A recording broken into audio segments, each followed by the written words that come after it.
अग्निवीर सामान्य ज्ञान सेशन शुरू करते हैं।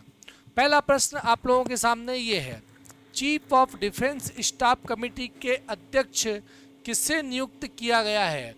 सीडीएस, आप लोगों ने सुना होगा जो सीडीएस का पद होता है ना, सीडीएस मतलब chief of defence staff.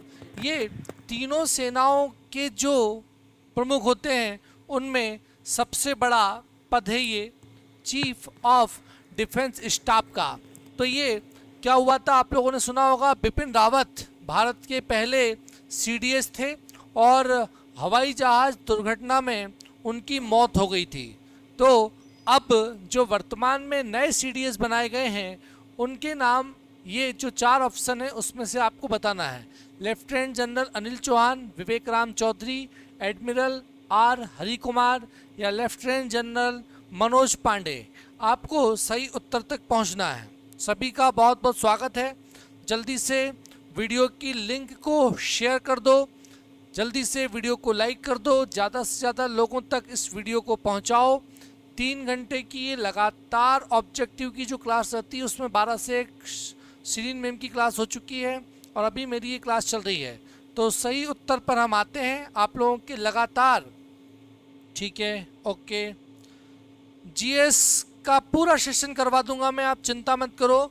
GK की जिम्मेदारी मैं आप लोगों की ले रहा हूं और जीके आप लोगों का बहुत अच्छा हो जाएगा किसी भी एग्ज़ाम की आप तैयारी कर रहे हो तो, क्योंकि हमने शुरुआत कर दी है और बहुत अच्छे से हम इसके अंजाम तक पहुंचेंगे। ठीक, तो सही उत्तर जो है वो है लेफ्टिनेंट जनरल अनिल चौहान। सही उत्तर है लेफ्टिनेंट जनरल अनिल चौहान वर्तमान में सीडीएस हैं। सीडीएस मतलब चीफ ऑफ डिफेंस स्टाफ। तो ये तीनों सेनाओं के जो जल सेना, थल सेना, वायुसेना होती है ना, उन तीनों सेनाओं के ये प्रमुख जो हैं वो हैं। ठीक है, यहाँ पर महत्वपूर्ण बिंदु वाला पोर्शन नहीं आ रहा है।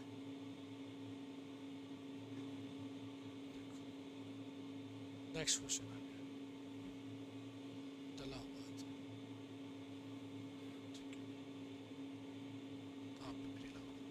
इसमें जो है थोड़ी सी दिक्कत हुई है। मैंने आप लोगों के लिए जो डिस्क्रिप्शन निकाला था वो शो नहीं हुआ है और ये लेफ्टिनेंट जनरल अनिल चौहान और ये है महत्वपूर्ण बिंदु। ठीक है, ओके।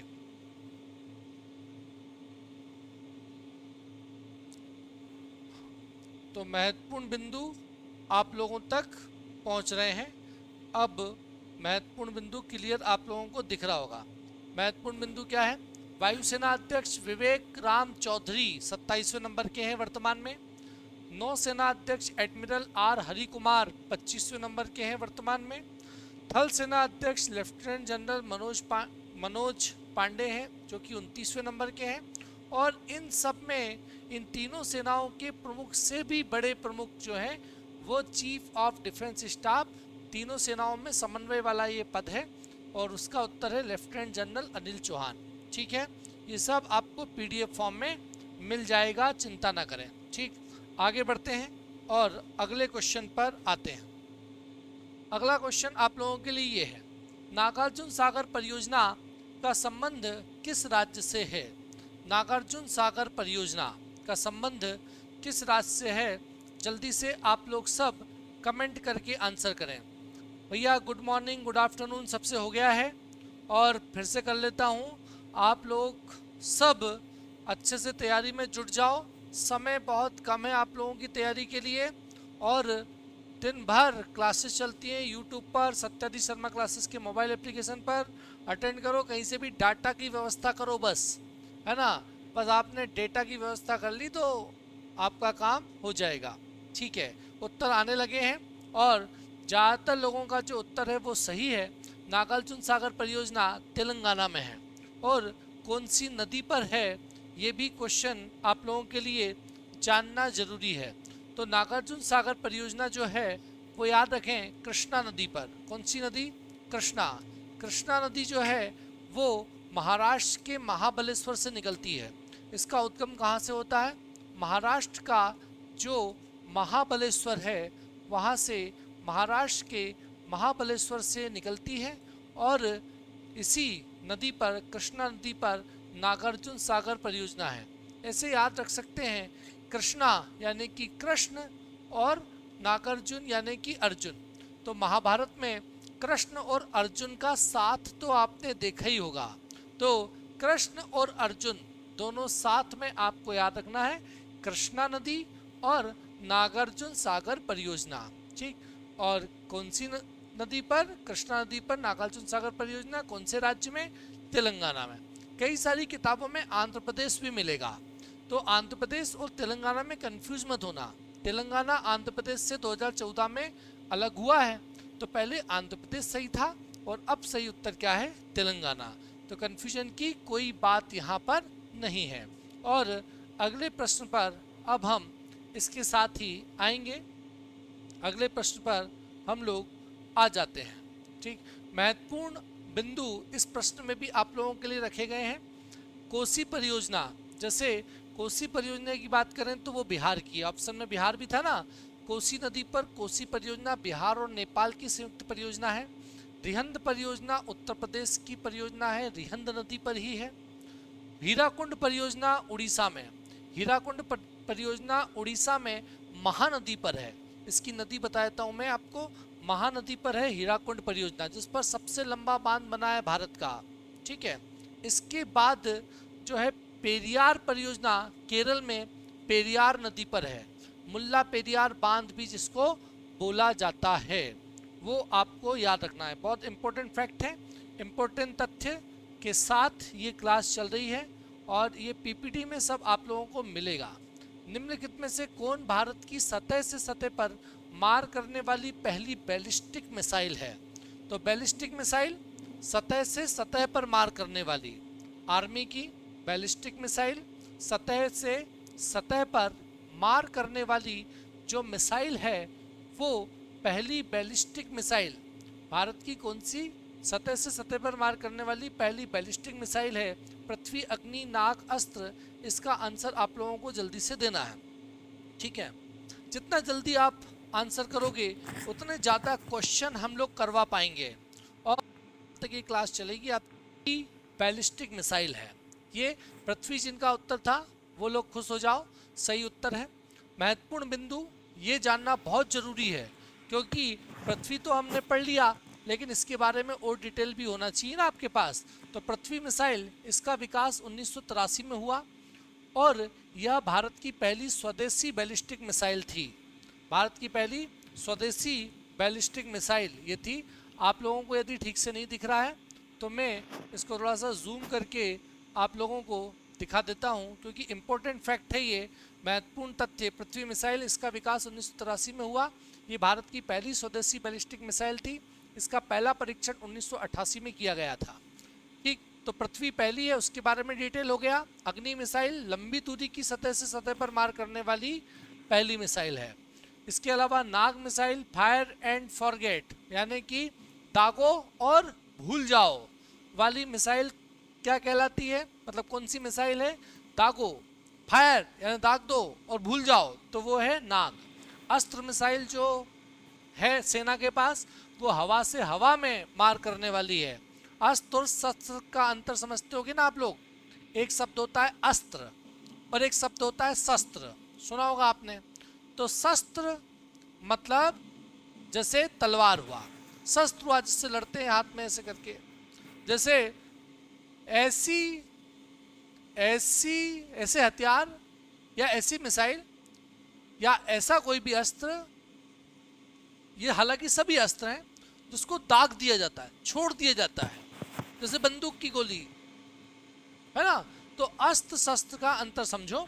और यहाँ पर अस्त्र नाम की मिसाइल भी हमने बनाई है, हवा से हवा में मार करने वाली है। आकाश मिसाइल मध्यम दूरी की सतह से हवा में मार करने वाली अन्य मिसाइल है। ठीक, तो ये मिसाइल के बारे में आपको पूरी जानकारी मिल गई। ठीक, कोशिश यही की जा रही है कि आपको सारी से रिलेटेड वहीं पर दे दी जाए। अगला क्वेश्चन, विश्व की पहली महिला राष्ट्रपति कौन थी? विश्व की पहली महिला राष्ट्रपति, जल्दी से कमेंट करके बताएं। और विश्व की पहली महिला राष्ट्रपति जो है वो कही जाती हैं। ठीक है, अब ये राष्ट्रपति, लेकिन अगर ये प्रश्न मान लो प्रधानमंत्री का पूछते तो फिर विश्व की पहली महिला प्रधानमंत्री जो कि श्रीलंका की बनी थी, श्री माओ भंडार नायके। ज़्यादा क्वेश्चन ये वाला आता है प्रधानमंत्री का, तो श्री माओ भंडार नायके जो है वो श्रीलंका की थी और पहली महिला प्रधानमंत्री बनी थी। हरिता कौर दयाल ये वायुसेना की प्रथम महिला पायलट थी, इनका भी ऑप्शन में मैंने दिया था, तो ये भी आपको याद रखना है। पुनीत अरोड़ा प्रथम महिला लेफ्टिनेंट जनरल, मतलब बाकी ऑप्शन जो दिए जा रहे हैं वो कौन थे या वो कौन महान हस्ती थी, उनके बारे में भी आपको उसी समय डिटेल दे दिया जा रहा है। अगला क्वेश्चन, हैदराबाद किस नदी के तट पर है? क्षिप्रा नदी या यमुना नदी? ठीक, तो सही आंसर तक, इस प्रश्न में तो ज़्यादातर लोग सही आंसर तक पहुंच गए, मतलब ये समझ में आ रहा है कि यहाँ पर जो भी इसका सही उत्तर है B is the right answer. Hyderabad शहर मूसी नदी के तट पर बसा है। ठीक है, अब अन्य नगर, नदी के किनारे बसे हुए नगर परीक्षा में पूछे ही जाते हैं, तो उज्जैन शहर क्षिप्रा नदी के तट पर है, मध्य प्रदेश में है, आप लोगों को पता है। इसके अलावा कलकत्ता शहर हुगली नदी के किनारे है, कलकत्ता शहर हुगली नदी के किनारे है, और ये कहाँ पर है तो आपको पता है पश्चिम बंगाल की राजधानी है। दिल्ली और आगरा शहर यमुना नदी के किनारे है, यमुना नदी के किनारे ही दिल्ली है, यमुना नदी के किनारे ही आगरा शहर बसा हुआ है। यमुना गंगा की सहायक नदी है, आप लोगों को पता है। गुवाहाटी असम राज्य में है और ब्रह्मपुत्र नदी के तट पर बसा है गुवाहाटी। इसके अलावा श्रीनगर झेलम नदी के तट पर जम्मू कश्मीर में है। ठीक, ये सब आपको अन्य जानकारी मिल गई, बिल्कुल ठीक। ओके, आगे बढ़ते हैं। अगला प्रश्न, पुर्तगाली ईस्ट इंडिया कंपनी की स्थापना कब हुई? पुर्तगाली ईस्ट इंडिया कंपनी, पुर्तगाली, देखो आप लोगों ने सुना होगा वास्को डिगामा भारत आए थे, तो जब वास्को डिगामा भारत आए थे ना, वही उत्तर होगा इस प्रश्न का। मैंने आप लोगों को हिंट दे दी है। पुर्तगाली ईस्ट इंडिया कंपनी 1498, 1600, 1602 या 1664। देखते हैं कितने लोग इसके सही उत्तर तक पहुंचते हैं। अरे मिशन यूपीएसआई यमुना के किनारे मेरा घर भी है, बहुत बढ़िया, अच्छा, क्या बात। यमुना और गंगा के दोआब में तो बड़ा आनंद है, मथुरा भी वहीं है। ओके, बहुत बढ़िया, बहुत बढ़िया, बहुत बढ़िया। लेकिन प्रश्न के आंसर में कंफ्यूजन फिर भी क्रिएट कर रहे हो आप। मैंने आपको हिंट दे दी थी कि वास्को डिगामा जब भारत में आया था, वास्को डिगामा जब भारत आया था तब जो है पुर्तगाली ईस्ट इंडिया कंपनी की स्थापना हुई थी। तो आप लोगों ने सुना होगा भारत के समुद्री मार्ग की खोज की थी वास्को डिगामा ने। किसने? Vasco da Gama. और वास्को डिगामा जो है वो भारत आया था 1498 में। कब आया था? 1498 में। आपने सुना होगा आशा अंतरीप के रास्ते से आया था। किस रास्ते से आया था? आशा अंतरीप के रास्ते से आया था। कौन से रास्ते से? आशा अंतरीप के रास्ते से आया था। और केरल के कालीकट के बंदरगाह पर, केरल के कालीकट के बंदरगाह पर आया था। और यहाँ पर जमोरिन वंश के शासकों का शासन था। ठीक, ये सारी बातें आपने पढ़ी होंगी।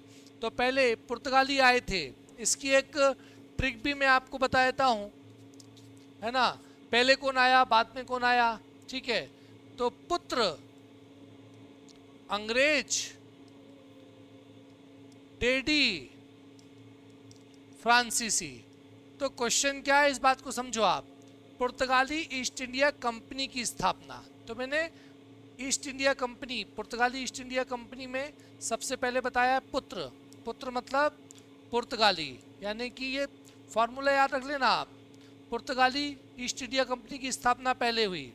फिर दूसरे नंबर पे, पहले नंबर पे पुर्तगाली हो गए, दूसरे नंबर पे अंग्रेज, यानी कि ब्रिटिश ईस्ट इंडिया कंपनी की स्थापना उसके बाद हुई सन 1600 में। अब डैडी में, डे मतलब आपको याद रखना है, डे मतलब डच, ठीक, और डी मतलब डेनिस, ठीक, ओके। तो आप इस डैडी को ऐसे लिख देना अंग्रेजी में, ठीक, डैडी, तो आपको याद आ जाएगा, या डैडी ऐसे, ठीक है। डे मतलब यहाँ पर डच आए थे, मतलब कंपनी की स्थापना हुई थी, फिर डी यानी कि डेनिस, और लास्ट में फिर फ्रांसीसी में आपको फ्रांसी मतलब फ्रांसीसी याद रखना है, और लास्ट का जो सी है ना, इसका मतलब है स्वीडिश। क्या? स्वीडिश। तो एक फार्मूला मैंने आप लोगों को बता दिया, एक सेंटेंस मैंने आप लोगों को बता दिया, पुत्र अंग्रेज डेडी फ्रांसीसी। इससे आपको पता चल जाएगा कि कौन पहले आया, कौन बाद में आया, मतलब कौन सी कंपनी की स्थापना पहले हुई और कौन सी कंपनी की स्थापना बाद में हुई। तो पुर्तगाली ईस्ट इंडिया कंपनी की स्थापना पहले नंबर पे हुई। सेंटेंस क्या है? पुत्र अंग्रेज डेडी फ्रांसीसी, है ना। पुत्र मतलब पुर्तगाली, अंग्रेज मतलब ब्रिटिश, डेडी में डे मतलब डच, डी मतलब डेनिस, फ्रांसीसी में फ्रांसी मतलब फ्रांसीसी, और लास्ट में सी का मतलब है क्या? Swedish east India company. ये क्रम है भारत में इन कंपनियों की स्थापना का। ठीक, याद कर लोगे। सही लगी आपको ये ट्रिक? तो आंसर है आपका पुर्तगाली ईस्ट इंडिया कंपनी की स्थापना 1498 जब वास्को डी गामा आए थे। ठीक है, ओके। अब अन्य कंपनियां जो हैं उनकी स्थापना का सन यहाँ पर देख लो आप, क्रम मैंने आप लोगों को बता ही दिया। ठीक है, ओके। हाँ, लॉजिक बता रहा हूँ मैं आपको, लॉजिक के साथ बता रहा हूँ। तो अंग्रेजी ईस्ट इंडिया कंपनी सन 1600 में स्थापित हुई, डच ईस्ट इंडिया कंपनी सन 1602 में स्थापित हुई, और इसके बाद देखो, डच के बाद फिर ये 1616 में Danish east India company, daddy का डेनिस, फिर फ्रांसीसी ईस्ट इंडिया कंपनी 1664, फिर Swedish east India company last में 1731। तो क्लियर हुआ आपको? अगला प्रश्न आप लोगों के सामने आए उससे पहले अग्निवीर का भारत छोड़ो आंदोलन के समय दिया था ये नारा, करो या मरो, हे राम के नारे निम्न में से किसने दिए? बहुत इंपॉर्टेंट और बहुत सिंपल क्वेश्चन आप लोगों के सामने ये है, आंसर तक आपको पहुंचना है। करो या मरो, हे राम के नारे निम्न में से किसने दिए? जवाहरलाल नेहरू, सुभाष चंद्र बोस, बाल गंगाधर तिलक या महात्मा गांधी? इस क्वेश्चन का आंसर आप लोगों से जल्दी से मैं चाहता हूं। तो करो या मरो, डू और डाई, भारत छोड़ो आंदोलन के समय कहा गया था। क्वेश्चन सिंपल है, परंतु इनका डिस्क्रिप्शन मैं आपको दे रहा हूं, जिससे देखो परीक्षा में प्रश्न हमेशा आप पुरानी परीक्षाओं में जो पूछे गए प्रश्न होते हैं ना, उसके इर्द गिर्द से ही आते हैं। बस हम उनके इर्द गिर्द तक पहुंच नहीं पाते, तो बस उनके इर्द गिर्द तक ही मैं आपको पहुंचा रहा हूं। बिल्कुल आंसर आप लोगों के आने लगे हैं। आंसर करने का है तो भारत छोड़ो आंदोलन 1942, उस समय महात्मा गांधी ने करो या मरो, डू और डाई का नारा दिया था, और हे राम उन्होंने कहा था जब उनकी मृत्यु हुई थी, तब भी 30 जनवरी 1948 को भी उन्होंने मरने से पहले हे राम ही कहा था। ठीक, तो हे राम का नारा भी किसने दिया? महात्मा गांधी। सही उत्तर तक आप पहुंच गए हो। ठीक, इसके अलावा किसने और क्या कहा ये भी आप लोगों को साथ में डिस्क्रिप्शन में दिया जा रहा है। तो पूर्व में इन्होंने कर मत दो, अंग्रेजों को टैक्स देने से मना किया था, कर मत दो का नारा दिया था, टैक्स मत दो अंग्रेजों को। बारदोली सत्याग्रह के समय की बात है। ठीक, लिख के बता दूं क्या? बारदोली सत्याग्रह, बारदोली सत्याग्रह, कलर चेंज करना पड़ेगा पेन का। बारदोली, बारदोली सत्याग्रह 1928 का है, किसान आंदोलन था ये, गुजरात में हुआ था, और इसमें सरदार वल्लभ भाई पटेल ने कहा था कर मत दो, और उसी समय बारदोली की महिलाओं ने सरदार वल्लभ भाई पटेल को सरदार की उपाधि दे दी थी। ये क्वेश्चन भी परीक्षा में आता है, बहुत इंपॉर्टेंट है। जय जवान जय किसान लाल बहादुर शास्त्री ने कहा था। गुदड़ी के लाल, लाल बहादुर शास्त्री, लाल बहादुर शास्त्री लाल बेमिसाल, इन्होंने जय जवान जय किसान का नारा दिया था। किस समय? जब 1965 में हमारा पाकिस्तान से युद्ध हो रहा था, उस समय दोनों की महत्वपूर्ण भूमिका थी भारत में, किसानों की भी, क्योंकि हम खाद्यान्न संकट से जूझ रहे थे, और पाकिस्तान से लड़ाई में जवानों की भी। तो जय जवान जय किसान का नारा किसने दिया? तो आपको पता होना चाहिए, लाल बहादुर शास्त्री में, और 1966 में उनकी भी मौत हो गई थी। ठीक, तो इतनी बातें आपको इसमें याद रखनी है। और अब आते हैं हम अगले प्रश्न पर। अगला प्रश्न आप लोगों के सामने ये है, भारत में मुगल साम्राज्य की स्थापना किसने की थी? मुगल साम्राज्य, हर सब्जेक्ट के क्वेश्चन में आप लोगों के लिए लेकर आ रहा हूँ। देश हित में देश सेवा के नाम से ये स्टार्ट हुआ है, ठीक है, बिल्कुल आ रहे हैं। और उत्तर है ए। बात है कब की? बात है देखो 1206 से लेकर 1206 से लेकर 1206 से लेकर 1526, यानी कि 320 सालों तक दिल्ली सल्तनत के शासकों का शासन रहा था। भारत में रही थी दिल्ली सल्तनत। क्या रही थी? दिल्ली सल्तनत। दिल्ली सल्तनत के अंतिम शासक थे लोधी वंश के इब्राहिम लोधी। क्या नाम था उनका? इब्राहिम लोधी। इब्राहिम लोधी। इब्राहिम लोधी को हराने के लिए बाबर मध्य एशिया के ट्रांसआक्सियाना के फरगना प्रांत से आए थे और 1526 में इन्होंने एक लड़ाई लड़ी थी, पानीपत का प्रथम युद्ध। कौन सा युद्ध? पानीपत का प्रथम युद्ध। तो पानीपत का जो प्रथम युद्ध हुआ था वो हुआ था 1526 में। ये किस किस के बीच हुआ था? ये हुआ था इब्राहिम लोधी और बाबर के बीच। किसके बीच? इब्राहिम लोधी और बाबर के बीच। और इस युद्ध में बाबर ने इब्राहिम लोधी को हरा दिया था। युद्ध मैदान में ही इब्राहिम लोधी मारे गए थे और भारत में दिल्ली सल्तनत का अंत हो गया था और मुगल साम्राज्य की स्थापना हो गई थी। तो सही उत्तर तक आप पहुंच गए। उम्मीद है आप लोगों को ये बाकी बातें इससे जुड़ी हुई भी समझ में आई होंगी। ठीक, मैं ये मान के चलता हूँ कि थोड़ा बहुत जीएस तो आप लोगों ने अभी तक पढ़ा होगा। ठीक, तो ये देखो अन्य संस्थापक भी साथ में मैंने आप लोगों को दे दिए हैं जो परीक्षा में ऐसे के ऐसे पूछे जा सकते हैं। जैसे पूछा जा सकता है मौर्य वंश के संस्थापक कौन हुए थे? तो चंद्रगुप्त मौर्य हुए थे। गुप्त वंश के संस्थापक श्रीगुप्त हुए थे। गुलाम वंश के संस्थापक कुतुबुद्दीन ऐबक हुए थे 1206 में, मैंने अभी सन भी बताया था। खिलजी वंश के संस्थापक जलालुद्दीन खिलजी हुए थे। हर्यक वंश के संस्थापक बिंबिसार हुए थे। प्राचीन इतिहास की बात है ये। नंद वंश के संस्थापक महापद्म नंद हुए थे। सातवाहन के सिमुक और चोल वंश के विजयालय। ये सब आपको सत्याजी शर्मा क्लासेस के मोबाइल एप्लीकेशन पर यूट्यूब पीडीएफ में फ्री मिलेगा। ये सब कंटेंट आप लोगों को वहाँ पर आसानी से मिल जाएगा। अगला क्वेश्चन मेरे साथ लगाओ और कमेंट करके बताओ कि कौन सी जलसंधि भारत और श्रीलंका को विभाजित करती है? पाक जलसंधि, डंकन पैसेज जलसंधि, जिब्राल्टर जलसंधि या मलक्का जलसंधि? एक सही उत्तर है और बाकी जो 3 विकल्प हैं उनके बारे में भी आप लोगों को बताया जाएगा।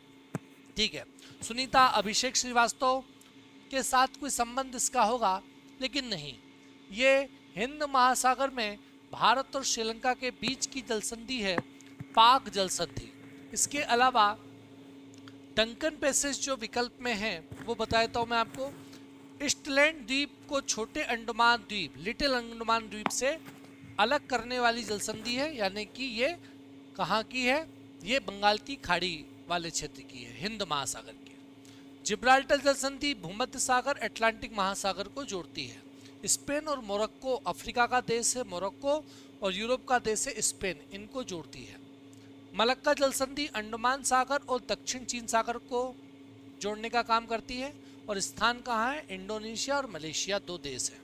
ठीक है, ओके, हिंद महासागर से संबंधित है। पाक जलसंधि भारत और श्रीलंका इसका सही उत्तर है।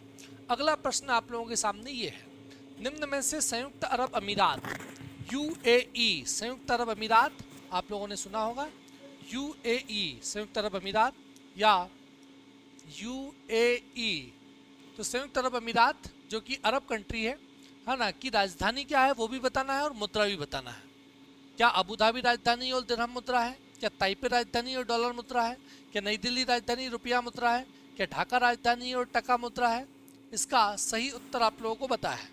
ठीक है, तो संयुक्त अरब अमीरात की राजधानी और मुद्रा, सही उत्तर है अबू धाबी राजधानी है और मुद्रा है दिरहम। राजधानी क्या है? अबू धाबी और मुद्रा क्या है? दिरहम, यानी कि ए इज द राइट आंसर। जितने लोगों ने ए लगाया उनका सभी का उत्तर बिल्कुल सही है। ठीक है, तो हम अभी 10 क्वेश्चन तक पहुंचे हैं और पहुंचना है हमको 20 क्वेश्चन तक, यानी कि हमारे पास समय कम है, लेकिन हम रुकेंगे नहीं, हम हार नहीं मानेंगे और पहुंचेंगे 20 क्वेश्चन तक, 20 क्वेश्चन तक। तो देश और राजधानी लिए सामान्य अध्ययन अच्छा करो। अगला प्रश्न, किस देश की भारत के साथ सबसे लंबी सीमा है? भारत के साथ सबसे लंबी सीमा कौन से देश की है? तो चीन, अफगानिस्तान, बांग्लादेश या पाकिस्तान। 7 देश हैं जिनकी सीमा भारत से लगी हुई है, और वो 7 देश जो हैं उनको याद रखना भी बहुत आसान है। उसके लिए एक ट्रिक भी बहुत प्रचलित है, आप लोगों ने सुना होगा, BACHAPAN, बचपन में, MBA, है ना। तो BA का मतलब क्या? BA का मतलब बांग्लादेश, CHA का मतलब क्या? चाइना, और PA का मतलब क्या? पाकिस्तान, N का मतलब क्या? नेपाल। देखो, BA कैपिटल लिखा है, CHA में C कैपिटल लिखा है चाइना, PA पाकिस्तान, N मतलब नेपाल, ठीक, और M मतलब यहाँ पर म्यांमार, B मतलब भूटान, और A मतलब अफगानिस्तान। तो ये वो देश हैं, ये वो 7 देश हैं जिनकी सीमा भारत से लगी हुई है। और ये बहुत अच्छी बात है, उसी क्रम में है जिस क्रम में भारत से सीमा विभिन्न देशों की लगी है। तो इसमें सबसे पहले इस फार्मूले में, बचपन में, MBA में, सबसे पहले BA मतलब बांग्लादेश है ना, इसका मतलब ये सबसे ज़्यादा सीमा, भारत की सबसे ज़्यादा सीमा किसके साथ लगी है? तो भारत की सबसे ज़्यादा सीमा बांग्लादेश के साथ ही लगी है। तो इसका सही उत्तर क्या हो जाएगा? सही उत्तर हो जाएगा C। तो आपका सही उत्तर है C, यानी कि बांग्लादेश। ठीक, अब आपको ये भी पता होना चाहिए कि बांग्लादेश के साथ कितनी सीमा लगी हुई है और कौन कौन से राज्यों की सीमा लगी हुई है। ये भी आप लोगों को यहाँ डिस्क्रिप्शन में दिया जा रहा है।